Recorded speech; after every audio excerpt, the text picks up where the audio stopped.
41 वह दरिद्रों को दुख से छुड़ाकर ऊंचे पर रखता है और उनको भेड़ों के झुंड सा परिवार देता है।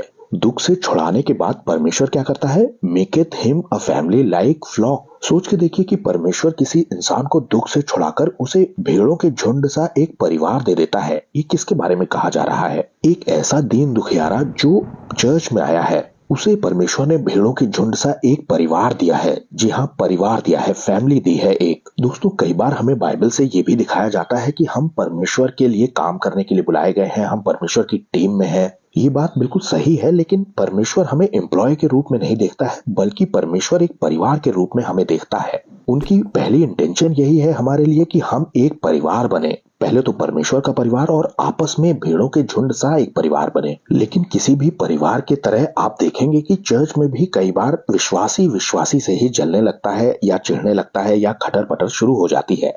वो इंसान उन दिनों को भूल बैठता है जहाँ के विषय में लिखा है कि तुम्हें दुख से छुड़ाकर परमेश्वर ने एक परिवार दिया है। वो दुख को भूल जाता है। हम तुमसे अच्छे हैं या तुमसे ज्यादा तो हमें पता है, इस चक्कर में फंस करके इंसान भूल जाता है कि हम एक परिवार हैं। जानते हैं इस आयत के जस्ट नीचे क्या लिखा हुआ है? बड़ी ही सुंदर बात लिखी हुई है। लिखा है कि सीधे लोग ये देखकर आनंदित होते हैं और सब कुटिल लोग अपना मुंह बंद करते हैं। मतलब राइचियस लोग तो ये देखेंगे कि दुखियारा एक छुड़ा करके चर्च में जोड़ा गया है, परिवार बना है हमारा। और दूसरी बात को ऐसे लीजिए कि सब जो कुटिल लोग हैं, दुनिया वाले, उनको उनके मुंह बंद कर देगा परमेश्वर। और आगे लिखा है कि जो कोई बुद्धिमान हो वो इन बातों पर ध्यान करेगा और यहोवा की करुणा के कामों पर ध्यान करेगा। सबसे पहले तो हमें यही ध्यान रखना है कि हमें दुखों से छुड़ा करके परमेश्वर ने अपने परिवार में छोड़ा है, भेड़ों जैसा परिवार झुंड दिया है। ये चर्च है दोस्तों, और इसमें हमें बहुत ही तमीज से रहना है। हमें चर्च को या कलीसिया को संसार के जैसे डील बिल्कुल भी नहीं करना चाहिए। ये परमेश्वर का इंटेंट हमारे लिए बिल्कुल नहीं है।